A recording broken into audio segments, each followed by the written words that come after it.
ನಮಸ್ಕಾರ ಸ್ನೇಹಿತರೆ, ಕಾವ್ಯಾಸ್ ಕಿಚನ್ಗೆ ಸ್ವಾಗತ. ಸ್ನೇಹಿತರೆ, ಮಕ್ಕಳಿಗೆ ಆಲ್ ಟೈಮ್ ಫೇವ್ರೇಟ್ ಅಂದರೆ ಜಾಮ್ ಅಂತಲೇ ಹೇಳ್ಬೋದು. ನೀವು ಎಷ್ಟೊತ್ತಿಗೆ ಕೇಳಿದ್ರೂ ಜಾಮ್ ಮಾತ್ರ ಹಾಗೆ ಕೂಡ ತಿಂದುಬಿಡ್ತಾರೆ.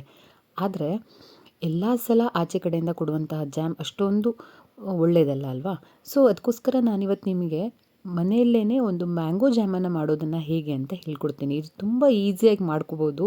ಮಕ್ಕಳು ಕೂಡ ತುಂಬ ಇಷ್ಟಪಟ್ಟು ತಿಂತಾರೆ ಈ ಜಾಮನ್ನು. ಇದನ್ನು ಯಾವ ಥರ ಮಾಡಬೇಕು ಅಂತ ನಿಮ್ಗೆ ಹೇಳ್ಕೊಡ್ತೀನಿ ನೋಡಿ. ನಾನಿಲ್ಲಿ 2 ಮಾವಿನಕಾಯಿ ತೊಗೊಂಡಿದ್ದೀನಿ. ಈ ಥರ ಮಾವಿನಕಾಯಿ ಹುಳಿ ಸ್ವಲ್ಪ ಕಡಿಮೆನೇ ಇರುತ್ತೆ. ಆಲ್ಮೋಸ್ಟಾಗಿ ಇದಕ್ಕೆ ಸ್ವಲ್ಪ ಉಪ್ಪು ಮತ್ತು ಅಚ್ಚ ಪುಡಿಯನ್ನು ಹಾಕಿ ತಿಂತಾರೆ, ತುಂಬ ಚೆನ್ನಾಗಾಗತ್ತೆ ಅಲ್ವಾ? ಸೊ ಈ ಥರ ಮಾವಿನಕಾಯಿ ತುಂಬ ಚೆನ್ನಾಗಾಗತ್ತೆ ಜಾಮ್ ಮಾಡೋಕ್ಕೆ. ಸೊ ಈ ಮಾವಿನಕಾಯಿನ ಸಿಪ್ಪೆ ತೆಗೆದು ಚೆನ್ನಾಗಿ ತುರ್ಕೊಂಡ್ಬಿಡಿ. ಇದೇನು ಚಿಕ್ಕದಾಗಿ ದೊಡ್ಡದಾಗಿ ಯಾವ ಥರ ತುರಿದ್ರೂ ಪರವಾಗಿಲ್ಲ, ಯಾಕೆಂದರೆ ಇದನ್ನು ನಾವು ಸ್ಟೀಮ್ ಮಾಡೋದ್ರಿಂದ ಚೆನ್ನಾಗಿ ಬಂದುಬಿಡತ್ತೆ. ಸೊ ನಾನು ನೀರೇನು ಹಾಕ್ತಾ ಇಲ್ಲ. ಸೊ ನಾರ್ಮಲಾಗೇ ಬೇಯಿಸ್ಕೊತಾ ಇದ್ದೀನಿ. ನೀವು ಕುಕ್ಕರಲ್ಲಿ ಕೂಡ ಬೇಯಿಸ್ಕೋಬೋದು. ಒಂದು 5-6 ವಿಸಲ್ ಹಾಕ್ಕೊಳ್ಳಿ, ಅಷ್ಟು ನೀರು ಹಾಕೋಕ್ಕೆ ಹೋಗಬೇಡಿ. ನೀರು ಹಾಕಿದ್ರೆ ಸ್ವಲ್ಪ ಅಷ್ಟೊಂದು ಚೆನ್ನಾಗಾಗಲ್ಲ. ನೀರು ಹಾಕ್ದೇ ಬೇಯಿಸ್ಕೊಂಡ್ಬಿಟ್ಟು ಇದನ್ನು ಚೆನ್ನಾಗಿ ಸ್ಮ್ಯಾಶ್ ಮಾಡ್ಕೊಂಡ್ಬಿಡಿ. ಫುಲ್ ಎಲ್ಲ ಕಡೆ ಬೇಗ ಆಗಿಬಿಡತ್ತೆ ಸ್ಮ್ಯಾಶ್, ಯಾಕೆಂದರೆ ಅಷ್ಟೊಂದು ಗಟ್ಟಿ ಇರಲ್ವಲ್ಲ ತುರಿದಿರೋದ್ರಿಂದ ಸ್ಮ್ಯಾಶ್ ಬೇಗ ಆಗಿಬಿಡತ್ತೆ. ಸೊ ಸ್ಮ್ಯಾಶ್ ಮಾಡಿರೋದನ್ನು ಒಂದು ಸಲ ಸ್ಟವ್ ಮೇಲೆ ಇಟ್ಕೊಂಡ್ಬಿಟ್ಟು ಸ್ವಲ್ಪ ಬಿಸಿ ಆಗೋ ತನಕ ಬಿಡಿ. ಇದನ್ನು ಸ್ವಲ್ಪ ಬಿಸಿ ಬಂದ ತಕ್ಷಣ ಇದಕ್ಕೆ ನೀವು 1ರಿಂದ 1/4 ಕಪ್ ಆಗೋಷ್ಟು ಸಕ್ಕರೆಯನ್ನು ಆ್ಯಡ್ ಮಾಡಿ. ತುಂಬ ಸ್ವೀಟ್ ಹಾಕೋಕ್ಕೆ ಹೋಗಬೇಡಿ, ಯಾಕೆಂದರೆ ಅಷ್ಟೊಂದು ಚೆನ್ನಾಗಾಗಲ್ಲ.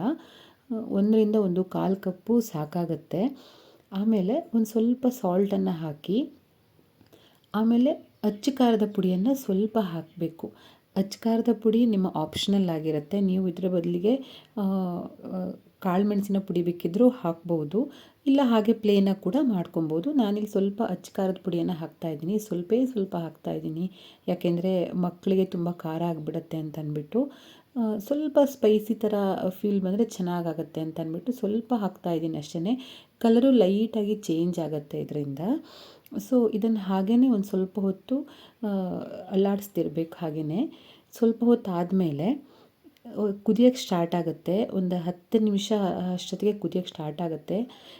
ತುಂಬ ಏನು ವೇಟ್ ಮಾಡಬೇಕಂತ ಏನಿಲ್ಲ, ಬೇಗನೆ ಆಗಿಬಿಡತ್ತೆ ಇದು. ಇದನ್ನು ನೀವು ಆಲ್ಮೋಸ್ಟ್ 15 to 20 ಡೇಸ್ ತನಕ ಸ್ಟೋರ್ ಮಾಡಿ ಇಟ್ಕೋಬೋದು. ಸೊ ಆಲ್ಮೋಸ್ಟಾಗಿ ಈ ಹದಕ್ಕೆ ಬಂದರೆ ಸಾಕಾಗತ್ತೆ ನೋಡಿ. ಈ ಹದ ಕರೆಕ್ಟಾಗಿರುತ್ತೆ. ಇದು ತಣ್ಣಗಾದ ಮೇಲೆ ತಿಕ್ಕಾಗಿ ಬರುತ್ತೆ ಇನ್ನೂ. ಸೊ ಈ ಹದ ಕನ್ಸಿಸ್ಟೆನ್ಸಿ ಕರೆಕ್ಟಾಗಿರುತ್ತೆ. ಇವಾಗ ಗ್ಯಾಸ್ ಸ್ಟವ್ ಆಫ್ ಮಾಡ್ಕೊಂಡ್ಬಿಡಿ. ಇದು ತಣ್ಣಗಾದ್ಮೇಲೆ ಏನು ಮಾಡಬೇಕಂದ್ರೆ, ಯಾವುದಾದ್ರೂ ಗಾಜಿನ ಪಾತ್ರೆಗೆ ಹಾಕಿದ್ರೂ ಆಗುತ್ತೆ, ಇಲ್ಲಾಂದರೆ ಸ್ಟೀಲಿನ ಒಂದು ಪಾತ್ರೆಗೆ ಹಾಕಿದ್ರೂ ಆಗುತ್ತೆ. ನಾನು ಸ್ಟೀಲಿನ ಪಾತ್ರೆಗೆ ಹಾಕ್ತಾಯಿದ್ದೀನಿ. ಚಪಾತಿ ಮತ್ತು ಬ್ರೆಡ್ ಜೊತೆ ತುಂಬ ಚೆನ್ನಾಗಿರುತ್ತೆ. ಈ ವಿಡಿಯೋ ನಿಮಗೆ ಇಷ್ಟ ಆದರೆ ಲೈಕ್, ಶೇರ್, ಸಬ್ಸ್ಕ್ರೈಬ್.